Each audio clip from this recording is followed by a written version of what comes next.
Le bar des supporters sur Maritima, bonsoir à toutes et à tous, très heureux de vous retrouver comme tous les jours pour cette petite récréation football quotidienne. C'est un vrai plaisir que de retrouver l'équipe du BDS tous les jours. Bonsoir Jacques Bail. Bonsoir les amis. Bonsoir Steph Martins. Salut à tous. Jour J-2 avant le retour de l'Europa League à Marseille avec la réception de Villarreal, un petit virus dans les vestiaires espagnols qui ont perturbé un petit peu la préparation. On a eu Karim ce matin dans le journal qui nous disait que c'était en train de rentrer dans l'ordre et que surtout, il ne fallait pas compter sur ça pour avoir un match plus facile jeudi soir. Ridicule.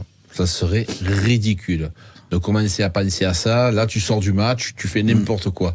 Ce sont des informations qu'il ne faut pas avoir, même si tu les as, faut pas en tenir compte du tout, parce que là, les joueurs, ils sont concentrés sur leur match, et dès que tu te mets ça en tête, tu risques de sortir du match. Donc, vigilance accrue sur ce genre d'informations. Est-ce que ces 3 victoires en 3 matchs, c'est une bonne chose pour le moral, ou c'est un risque de se voir sorti un peu trop tôt de la NAS? Non, c'est une bonne chose pour le moral. Je pense pas qu'il se voie trop beau quand tu vois ce qu'on a traversé. Je pense que voilà, il faut qu'il reste surtout humble, et c'est comme ça que tu feras que tu avanceras. Mais non, c'est que bénéfique, et on sait combien la récupération elle est importante quand tu gagnes. Elle est plus légère, les entraînements sont plus souriants, donc tu abordes le match d'après avec beaucoup plus de confiance. Surtout un 8e de finale aller d'Europa League dans un stade où il y aura quand même pas mal de monde, même si une grande partie du virage nord sera pas là, mais ça va pousser, ça va chanter, c'est une belle affiche. Double confrontation avant le match retour en Espagne, mais surtout réussir le match aller pour se mettre tout de suite dans les meilleures conditions. Oui, effectivement, c'est un match important pour la qualification. Tu joues devant tes supporters. Après, je veux dire, les gars, on va pas tout gagner, 5-1, 5-2, 5-2. Il faut aussi être raisonnable. Je pense que l'Olympique de Marseille est en train de se remettre la tête à l'endroit. Ce match-là, il vient au bon moment parce que c'est un match avec une autre pression, c'est une autre compétition que l'on va aborder différemment. Il est en milieu de semaine, la préparation n'est pas la même. Donc il y a plein de choses pour Jean-Louis Gasset. Je pense, comme disait Steph, avec le sourire, c'est un match que tu vas pouvoir préparer différemment. Mais oui, c'est mettre à l'abri. Même avec un 2-0, tu n'es pas à l'abri. Donc voilà, c'est un match qu'il va falloir jouer sans penser au deuxième match. Si tu commences à penser à ce que tu peux faire au match retour, on se rappelle de certains clubs de la capitale qui avaient gagné 4-0, qui avaient été battus. Une petite remontada. Voilà, donc il faut faire attention, il faut être vigilant. Toujours convaincus tous les deux que finalement Villarreal c'était le tirage presque idéal.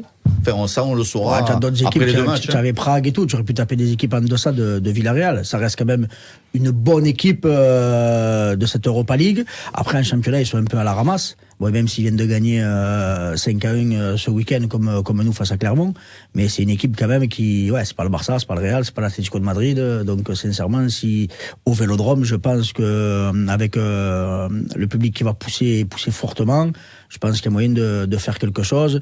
Mais voilà, il va falloir jouer ce match et ne respecter l'adversaire. Donc quand je dis bien ça, c'est-à-dire tout ce que tu peux mettre au fond, il faudra les mettre. Avec, on cesse de le rappeler depuis le premier jour, un contexte un peu particulier, le retour de Marcelina. Marcelina, ça s'appelle c'est la paella. Le retour de Marcelino au Vélodrome. On se rappelle les propos peu élogieux de l'Espagnol pour son ancien club. Et toi, tu rappelles qu'il faut pas se tromper. La rancœur, c'est les supporters qui peuvent l'avoir et qui peuvent mettre la pression. Les joueurs, eux, il faut pas qu'ils sortent du match. Oui, c'est leur rôle. Le supporter, il va se régaler. Je pense qu'il y aura des jeux de mots, il y aura des chansons à son effigie. Je pense que ça sera le bienvenu. Par contre, les joueurs, il va falloir, eux, penser au match et surtout pas penser à faire une vengeance personnel sur cet entraîneur. Tu sais, je te disais hier, la problématique dans ce genre de compétition, quand tu as eu cet entraîneur, tu as envie de lui faire voir qu'il avait tort sur certains choix, qu'il avait tort sur certains choix de joueurs de positionnement. Et donc, il faut surtout pas penser à ça. Il faut penser à ton entraîneur, ce qu'il a mis en place, que tu puisses gagner Villarreal, faire une belle prestation et lui montrer que ce qu'il nous a dit, ça a juste été pas gentil, pas sympa de sa part. Il y a un petit peu des préparatifs pour Marcelino. C'est même si tu es au courant de quelque chose, déjà tu dis rien. pour Marcelino, non. Mais Marcelina peut-être, mais à partir de minuit et demi, tu vois. Pour Marcelino, rien n'est prévu. Mais déjà, non, je suis au courant de rien. Et si j'étais au courant de quelque chose, je sais que j'en parle pas. Mais à la base, je suis au courant de rien du tout. Donc après, voilà, ça reste un match quand même européen. Donc je pense qu'il y aura quand même ce qu'il faut au niveau du virage sud. Apparemment, au virage nord, la partie basse devait être remplie d'enfants. Ça serait vraiment. Ça, c'est bien, ça. Ça serait vraiment un beau geste, au moins à minima, avec une partie du virage nord, même si on aurait préféré avoir tous les groupes, parce qu'on sait la puissance qu'il y a quand il y a les deux virages dans ce stade-là, et qu'on le veuille ou pas, ça aide l'équipe, et ça peut mettre l'adversaire en grande difficulté quand ça pousse. Donc oui, après, voilà, ça va être un match comme on sait les jouer, avec cette atmosphère-là qu'on connaît à Marseille, et on sait que le 12e homme peut faire très très mal à l'adversaire. Alors aucune pression, nous dit Marcelino de son côté. On se dit quand même que s'il avait pu s'éviter ce genre de tirage au sort, lui, je pense qu'il aurait préféré. Aucune pression, mais comment tu fais pour pas avoir la pression dans ce stade de 60 000 qu'il n'y a pas une personne qui va oublier de te siffler? C'est tout simplement impossible. Alors il fait le grand monsieur, il fait celui qui a de l'expérience, qui est capable d'être tranquille, de pas entendre tout ça, mais tu peux pas, c'est pas possible. Quand tu as autant de sonorité qui va t'arriver à ton encontre, avec des paroles qui vont être à ton encontre, tu as forcément un truc où tu es un peu déstabilisé, c'est automatique. Mais tu sais, je pense qu'il fait exprès aussi pour attirer tous les regards vers lui, pour que son équipe se prépare tranquillement. Ouais. C'est pas bête aussi. Ouais. Mais bon, il va se manger la foudre. T'inquiète pas. Avec certains joueurs qui ont retrouvé du coup du plaisir, ça se voit au niveau des stats.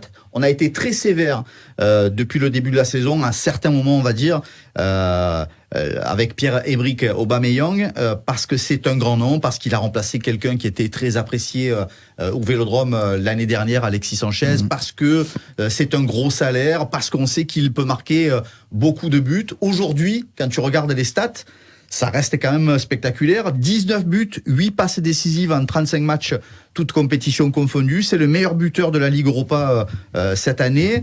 C'est une implication dans 19 buts sur les 18 derniers matchs.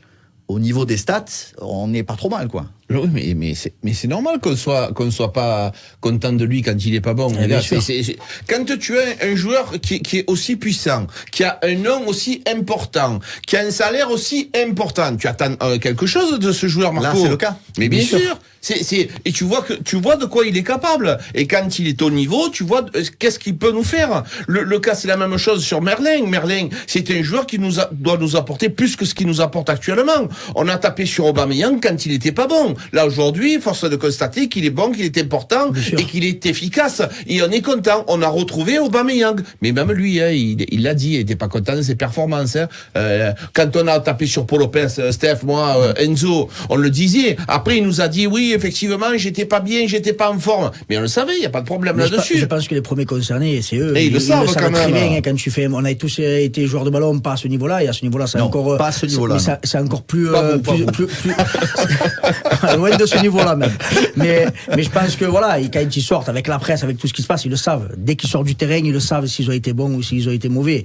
Donc eux, les premiers, s'ils sont francs et cohérents, ils te diront, on a fait un match de merde, j'ai pas été au niveau, que les supporters me sifflent, c'est tout à fait normal. Oh, Ambrey, c'est tout à fait normal. Ça, c'est pour Marcelina. Voilà, c'est pour ça. Mais on n'a que pas eu dans cette émission. La prochaine, elle est pour Jacques. Mais voilà, c'est tout à fait normal que ce genre de joueur-là, quand tu entends ce nom-là qui arrive, qui a été un des meilleurs buteurs dans tous les championnats où il est passé, avec le statut qu'il a, qu'il fasse ce qu'il est en train de faire. Et pour l'instant, chapeau. Aubameyang, au niveau des stats, qui est plutôt pas mal aussi, parce qu'il y a des joueurs qui tournent autour de lui. On parle d'Iliban Ndiaye, on parle de Faris Moumbagna, et ça favorise les retours des bonnes stats. C'est en train de nous dire que Gattuso avait tort. Je suis en train de dire qu'on s'est évertué sur ce plateau à donner quelques idées, en toute humilité, juste en restant à notre place, mais que finalement, Gassi avait peut-être une petite oreille ces derniers mois en écoutant le bar du supporter. Et on m'a expliqué pourquoi. Quand tu es attaquant de pointe, j'aime bien quand tu prends ce ton de professeur, Jaco. Non, mais c'est vrai. C'est que on a dit des choses, Marco. On lui a reproché à Gattuso, mais il faut aussi qu'on donne des explications cohérentes. on demandait 2 attaquants. Quand tu as 2 attaquants, c'est plus difficile pour les défenseurs de s'occuper de 2 joueurs que de 1. C'est basique ce que je dis. Donc là, tu as par exemple Iliman Ndiaye qui revient bien, il faut s'en occuper parce c'est une girelle dans la surface de réparation. Il est à droite, il est à gauche. Les adversaires, ils sont en train de s'occuper. Et Aubameyang, il se fait un petit peu oublier et il est efficace. Donc voilà, à 2 pointes, tu es mieux qu'à 1 pointe. C'est juste logique. D'une manière générale, l'attaque va mieux.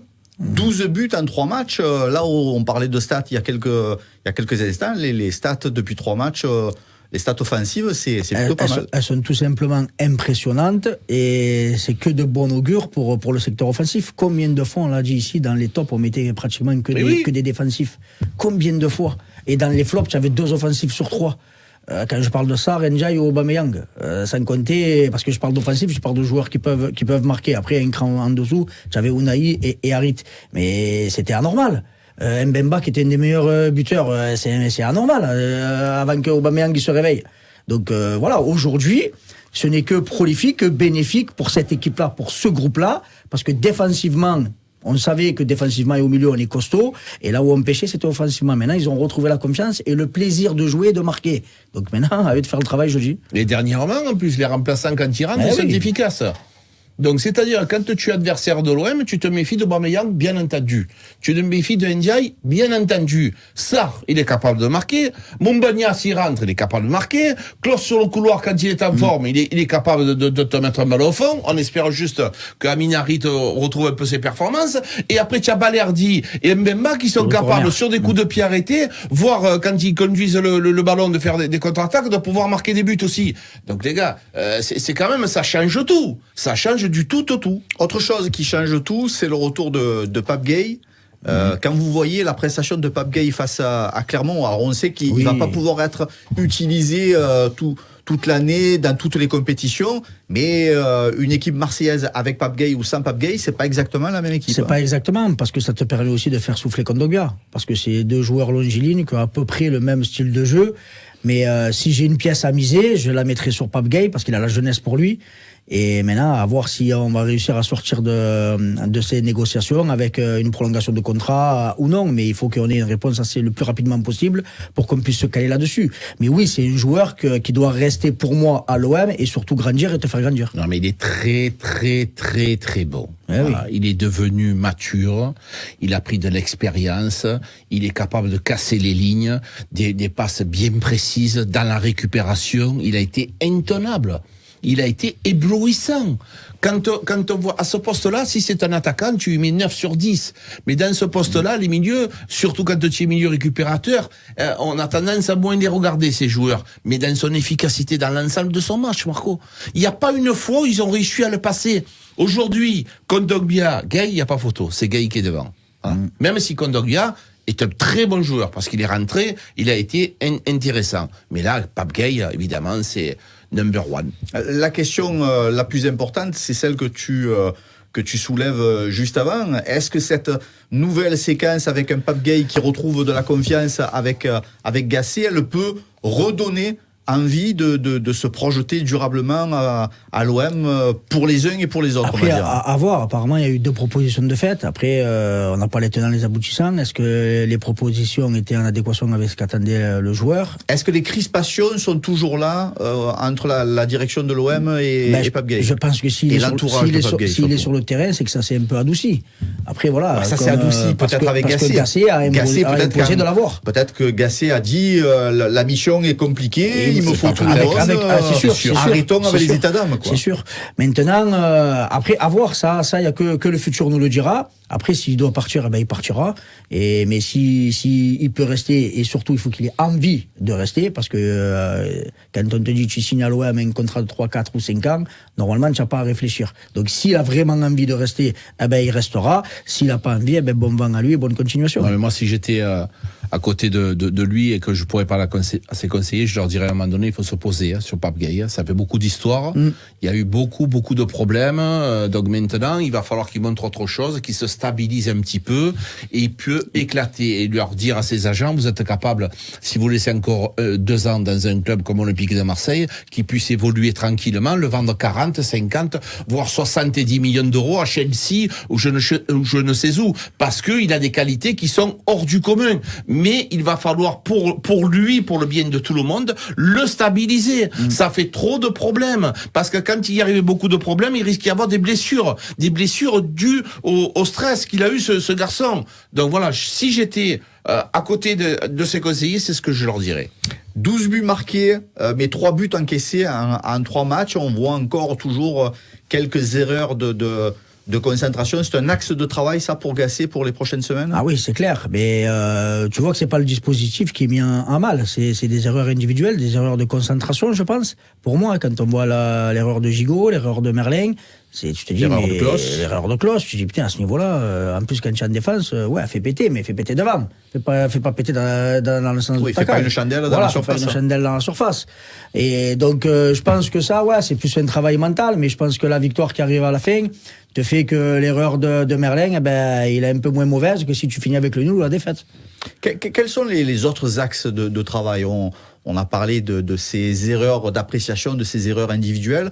Est-ce qu'il y a des axes de travail pour encore un peu plus corriger le tir et performer? Alors, il y a des axes de travail individuels sur certains joueurs. On a dit, surtout sur Amin Harit, qui doit être performant au niveau des statistiques. Ounahi, il y a des joueurs qui sont aussi en dessous. Merlin, il y a la première mi-temps de Klose. Mais par contre, au niveau de notre collectif, on a besoin aussi d'avoir une certaine concentration dans les 20 premières minutes. On a marqué des buts, on a pris des buts dans le premier quart d'heure. Ça, à un moment donné, il va falloir le gérer, parce que je vais te donner l'exemple de Montpellier qui a tapé sur le poteau à 1-0. C'est pas difficile. À 2-0, c'est plus difficile. Donc ce genre de prestation, il va falloir avoir de la vigilance. Surtout qu'il y a eu des erreurs de dézonage, notamment avec Samuel Gigot qui a dézonné complètement. Selon les systèmes que tu fais, il faut que les défenseurs centraux apprennent à se dire, dans ce système-là, je peux pas dézonner.